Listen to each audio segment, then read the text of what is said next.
마태복음이 하나님이 우리와 함께 하시다라고 하는 뜻으로 임마누엘 그렇게 시작을 했는데 마지막 28장에 또 예수님께서 너희와 함께 하겠다 말씀하시면서 마무리가 되잖아요. 하나님이 우리와 함께 하신다는 게 마태복음에서만 나오는 게 아니고 또 창세기도 보면 아담과 함께 했잖아요. 첫 번째 살인자였던 가인과도 함께 하잖아요. 그리고 죄악이 관영한 시대가 되어지는데 하나님은 또 그들과 함께 하기도 합니다. 하나님이 화가 나가지고 인간 지으셨음을 한탄하고 심지어는 공중의 새와 또 짐승들, 가축들 이러한 것들을 지었음을 한탄하는 이야기가 또 6장 이하에 나오게 됩니다. 하나님의 결론은 심판이었단 말입니다. 심판을 통해서 다 쓸어버리잖아요. 그런데 또 함께 하세요. 영원히 멸절시키지 않고 믿음의 사람 노아를 통하여서 또 새롭게 시작하는 이야기가 제 본문의 말씀이 되어집니다. 어제나 오늘이나 변함없이 하나님은 우리와 함께 하기를 원해요. 가인이 하나님을 떠났어요. 하나님이 가인을 떠났어요. 가인이 하나님을 떠났어요. 우리가 하나님을 떠나요. 하나님이 우리를 떠나요. 우리가 하나님을 떠나더라고요. 그러니까 때로는 우리가 어려움을 만나고 고난을 만나고 또 고통을 만나고 힘든 지점을 만날 때 하나님 왜 나와 함께 하지 않습니까? 하소연도 하고 탄식도 하고 때로는 불평도 한단 말입니다. 그런데 우리가 불평하는 그 지점, 우리가 때로는 탄식하고 한탄하는 그 시간 속에서도 하나님은 떠나지 않았다. 하나님이 우리와 함께 하고 있다. 이 믿음의 고백이 저와 여러분 안에 있기를 바라요. 2026년도 한 해 어떤 일을 만날지 우리 앞에 어떤 길이 놓여 있는지 사실은 잘 모르잖아요. 하지만 그 잘 모르는 상황 속에서도 하나님은 우리와 함께 하신다. 그런 믿음이 있기를 주 이름으로 축복합니다. 상황을 한번 보면 노아 방주에 8명이 승선해 있단 말이에요. 그리고 나머지는 살아있는 생물들이단 말입니다. 그 나머지는 다 수장되어서 다 죽어버린 거예요. 식물도 동물도 공중에 나는 새도 어패류도 그저 바다에 사는 생물도 다 죽은 거예요. 2절 말씀 보면 기품의 샘과 하늘의 창문이 닫혔다. 하늘에서 내리는 비로만 홍수가 난 게 아니고요. 땅 속에서도 물이 펑펑펑 쏟아진 거예요. 솟아난 거예요. 하늘에서 비가 내리고. 이 상황은 혼돈의 상황을 말을 하는 거예요. 어둠의 상황을 말하는 거예요. 무질서의 상황을 말하는 거예요. 이것은 창세기 1장 2절의 말씀과 연결이 되어집니다. 땅이 혼돈하고 공허하며 흑암이 깊음 위에 있고 홍수 상황에서의 상황하고 하나님이 태초에 청지를 창조하시는 그 2절의 상황하고 연결이 되어 있어요. 비슷한 상황이다 라고 하는 겁니다. 그러면서 다른 지점은 뭐냐면 노아 방주가 있다는 겁니다. 흑암이 있고 공허함이 있고 깊음이 있어요. 깊음은 바다를 의미하는 거예요. 그 바다는 사실은 악이 존재하는 곳으로 그렇게 고대 사회에서는 생각을 했습니다. 자, 그러면 그런 어둠 속에서 요고만한 방주가 있는 거예요. 어둠 입장에서 보면 요 방주는 아이고 이거 이런 인식이 있는 거고 방주 입장에서 보면 고립이 되어 있는 거예요. 철저하게 아주 점처럼 그렇게 고립되어 있는 상황이다 라고 하는 겁니다. 우리가 살아감에 있어서 하나님이 나와 함께 하지 않는다라고 하는 고립감 속에 우리가 살아갈 수가 있어요. 그건 작건 간에 우리는 탄식하며 또 한숨 지으며 또 아파하며 그렇게 살아갑니다. 그런 속에서 우리가 느끼는 것이 하나님은 뭐 하실까? 하나님은 왜 나를 안 도울까? 하나님 왜 그러지? 이게 다 영적인 고립감 속에서 나오는 한숨 섞인 말인 겁니다. 그런데 그런 상황 속에서 하나님은 영원히 고립시키지 아니하고 새롭게 시작을 하신다라고 하는 겁니다. 그래서 오늘 말씀의 제목은 새롭게 시작되는 삶입니다. 이 제목의 말씀을 통해서 여러분 다시 일어나고 또 어떻게 새로운 삶을 계획하며 살아야 할 것인가, 이러한 부분들도 다시 한번 생각을 하고 하나님께서 허락해 주시는 새로운 삶을 마음속에 품고 살아가는 믿음, 그리고 그러한 은혜가 있기를 주의 이름으로 축복합니다. 첫 번째, 하나님이 노아와 그와 함께 방주에 있는 모든 들짐승과 가축을 기억하사 하나님이 바람을 땅 위에 불게 하심에 물이 줄어들었다. 쓸어버리시되 땅에 물이 넘쳐버렸다. 다 죽었다. 이런 표현들이 7장까지 말씀이에요. 그런데 8절의 말씀은 반전이 있는 말씀이에요. 하나님이 노아와 그와 함께 방주에 있는 모든 생물들을 기억하셨다. 하나님께서 기억하셨다는 겁니다. 까마득하게 잊고 있다가 갑자기 떠올랐다는 그런 뜻일까? 그런 뜻은 아닙니다. 7장의 상황이 마무리되는 거예요. 7장의 어두움, 혼돈, 죽음, 무질서, 흑암, 깊은 바다, 그 상황의 마침표를 이야기하는 거예요. 그것이 하나님이 기억하셨다라고 하는 의미인 거예요. 그리고 바람을 땅 위에 불게 하시는 것은 하나님이 움직인다는 거잖아요. 기억하신다는 이야기는 하나님이 움직인다는 거예요. 하나님이 행동하신다는 거예요. 하나님께서 저와 여러분을 기억하신다는 이야기는 어두움의 상황 종료, 아픔의 상황 종료, 힘든 상황 종료, 마침표를 찍고 구원의 계획을 성취하기 위하여 하나님께서 일하신다. 그런 의미가 있다라고 하는 말씀입니다. 지쳐있는 상황의 마침표를 찍고 전능하신 하나님, 그 창조주 하나님께서 구원 행동을 시작하겠다는 의지의 표현이 기억하십니다 라고 하는 겁니다. 바람이 불게 하신다, 이 표현이 1장 2절의 말씀과 좀 연결이 됩니다. 하나님의 영은 수면 위에 운행하시니라. 물론 여기에서 8장 1절에서 바람을 우리가 성령으로 해석하기에는 무리가 있긴 있습니다. 분명한 것은 뭐예요? 하나님이 사람을 지었고 그 코에 생기를 불어넣었다고 했잖아요. 숨결이라고 했잖아요. 숨결은 생명력이거든요. 그 생명력을 불어넣은 거예요. 하나님의 영이 수면 위에 운행하신다, 움직인다. 이거 생명력이거든요. 그러니까 하나님의 생명력이 역사하기 시작했다. 그것이 1장 2절의 말씀에 혼돈과 무질서의 상황에 있는데 하나님의 영이 움직인다. 생명력이 움직인다. 그 생명력은 하나님의 창조의 능력인 거예요. 그런 것처럼 하나님이 바람을 땅 위에 불게 하신다라고 하는 것은 홍수로 말미암아 땅이 물에 잠겨 있는 상황, 혼돈과 무질서의 상황, 그 상황에서 하나님의 생명의 역사가 꿈틀거리기 시작했다. 그런 의미로 이 말씀을 이해하면 됩니다. 하나님이 바람을 불게 하니까 어떤 일이 일어납니까?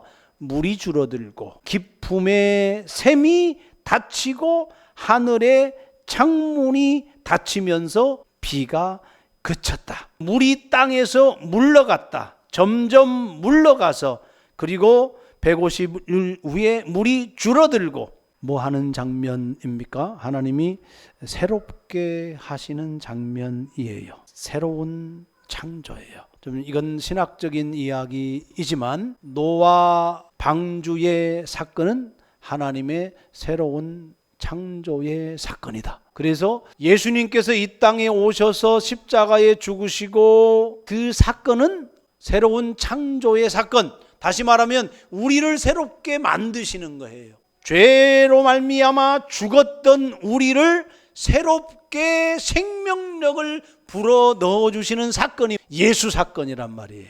그걸 재창조라고 이야기합니다. 마찬가지예요.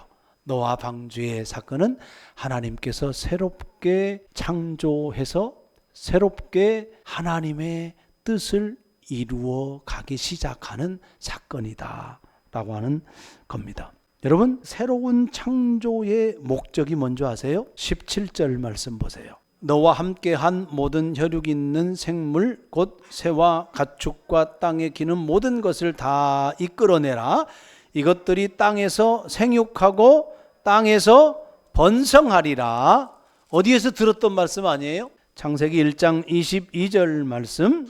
하나님이 그들에게 복을 주시며 이르시되 생육하고 번성하여 여러 바닷물에 충만하라. 새들도 땅에 번성하라 하시니라. 그 다음에 1장 28절의 말씀입니다. 하나님이 그들에게 복을 주시며 하나님이 그들에게 이르시되 생육하고 번성하여 땅에 충만하라. 땅을 정복하라. 생육과 번성의 복을 주세요. 닮아있죠? 아담에게 주었던 복이 다시 노아에게 주어지고 있는 것을 우리는 말씀을 통해서 확인할 수가 있는 겁니다. 사랑하는 여러분, 올 한 해 하나님이 우리를 기억하십니다. 우리를 향하여서 바람을 불게 하십니다. 그 목적은 뭐냐면 생육하고 번성하는 복이에요. 하나님과 올바른 관계 안에서 하나님이 원하시고 기뻐하시고 하나님을 영화롭게 하고 이 땅에 살면서 아담도 하와도 기뻐하고 즐거워하며 평화롭게 살아가는 세상, 그것이 복인 거예요. 두 번째, 방주 안에 있는 노아가 어떤 행동을 하냐, 그것을 살펴봐야 됩니다. 물이 빠지는 속에서 노아가 반복해서 하는 행동이 있어요. 물이 빠지기 시작합니다. 노아가 물이 빠지자마자 방주의 문을 엽니까? 열지 않아요. 저같이 성질 급한 사람이면 아마도 아라랏산에 머무를 때 그때 방주의 문을 열지 않았을까? 그런 생각을 좀 해봅니다. 아니면은 비둘기가 무화과나뭇잎 그거 가지고 왔을 때 그 정도면 살만한 거고 그 정도면 됐다 싶어서 문을 열고 나아갈 것 같아요. 왜냐하면 지금 노아가 방주 안에 있는 세월 기간이 얼마나 됩니까? 방주로 들어가고 물론 하나님께서 방주 안에서 나오게 하기까지 그 총 기간은 1년하고 10일이에요. 같은 공간에서 매일 반복되는 일상이었을 것인데 1년 10일 지루하지 않았을까요? 힘들지 않았을까요? 감옥은 아니지만 마치 그 정도의 답답하고 그런 감정이 있지 않았을까요? 하루라도 빨리 나오고 싶을 겁니다. 그런데 노아가 서두르지 않아요. 창문을 열고 까마귀를 내보내고 비둘기를 내보냅니다. 무엇 때문에 그런가요? 기다림과 분별입니다. 기다림과 분별은 새로운 삶을 준비하는 과정에서 필수이다. 땅이 정말 생명이 살 수 있는 상태가 되었는지 분별하고 있는 거예요. 하나님의 때가 되었는지 분별하는 거예요. 아주 신중합니다. 비둘기가 감람나무 잎을 물고 왔을 때에도 노아는 즉시 나가지 않고 다시 7일을 더 기다립니다. 그렇게 기다리는 것, 그것은 노아 자신이 판단하지 않겠다라고 하는 의미가 있는 거죠. 하나님의 판단이 필요한 거고 하나님의 시간을 기다리는 겁니다. 참 이게 어려운 것 같습니다. 하나님의 때, 하나님의 시간을 어떻게 가늠하는가, 무엇이 잘한 결정인가, 이것을 분별하는 것도 쉽지 않잖아요. 무엇이 지혜로운 삶인가, 무엇이 유익한 삶인가, 무엇이 우리의 가족을 살리고 무엇이 우리 공동체를 살리고 하는가, 이것을 분별하는 것도 결코 쉬운 게 아니잖아요. 어려운 거예요. 더더군다나 때를 맞추어서 움직인다는 것, 때를 시간을 맞추어서 행동한다는 것, 그건 역시도 결코 쉬운 과정은 아닐 겁니다. 분명한 것은 하나님의 때가 있다는 것이고 우리는 분별해야 될 과제가 우리에게 주어져 있다는 겁니다. 중요한 것은 뭐냐면 서두르지 말아라. 신중해라. 살 수 있는 환경이냐, 너무나도 중요한 거잖아요. 우리가 자녀 양육을 한다고 생각해 보세요. 내가 지금 하는 훈육이 이 아이에게 유익이 될까, 해가 될까, 성장하는 데에 도움이 될까, 그렇지 않을까, 이거 분별해야 된단 말이에요. 습관 따라서 세상의 가치관 속에서 우리는 양육하는 부분들이 너무나도 많거든요. 여러분, 우리가 살아나감에 있어서요, 말씀 생각을 하고 기도를 하고 예배를 드리고 매일 성경 묵상을 하고 해도요, 세상의 가치관이요, 익숙한 세상의 문화가요, 이미 우리의 생각과 마음을 엄청나게 차지하고 있어요. 그 분별하려면은 생각 많이 해야 돼요. 관찰해야 돼요. 해석해내야 돼요. 그 관찰과 해석은 뭘로 해야 돼요? 이 성경적인 가치관으로 해야 된다라고 하는 이야기입니다. 그것이 우리에게 주어진 과제예요. 이것은 설교에서 가르칠 수 없는 거예요. 그런데 어떻게 해야 돼요? 여러분이 배워야 되고 관찰해야 되고 의미를 부여해야 되고 해석을 해내야 돼요. 그리고 그러한 부분들이 맞는지 그런지 유익한지 그렇지 않은지 서로 나눔을 해야 돼요. 목회자하고도 나누고 성도 상호 간에도 나누고 경험치가 쌓인다고.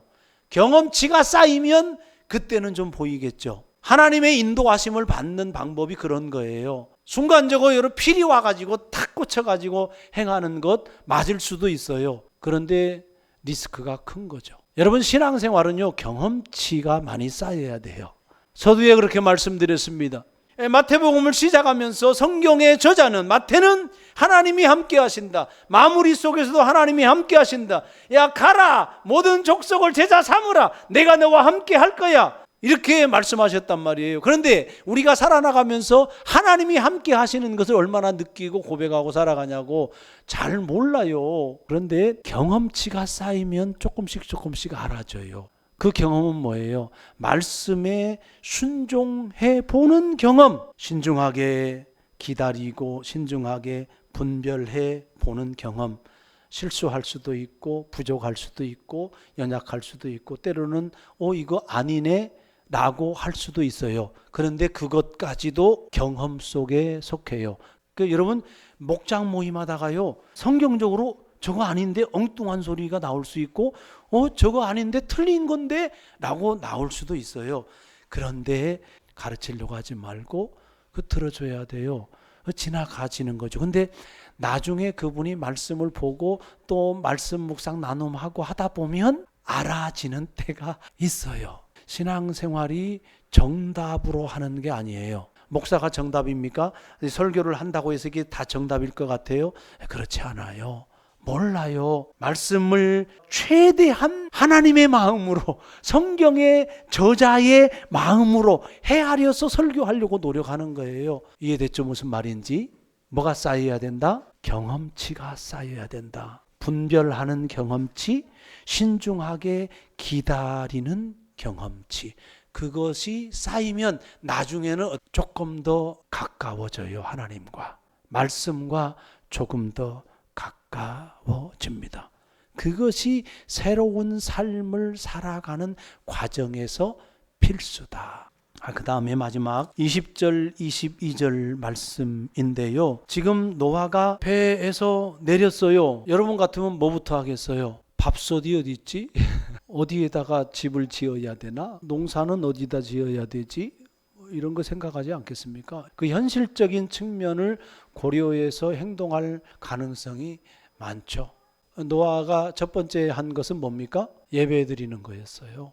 무너진 집을 다시 지어야 되는 게 너무나도 자연스러운 거고, 먹고 살아야 하니 어디다가 밭을 일굴 건가? 축사도 지어야 되잖아요. 가축을 돌봐야 되니까 생존을 위해서 복구를 하는 게 기본인 거란 말입니다.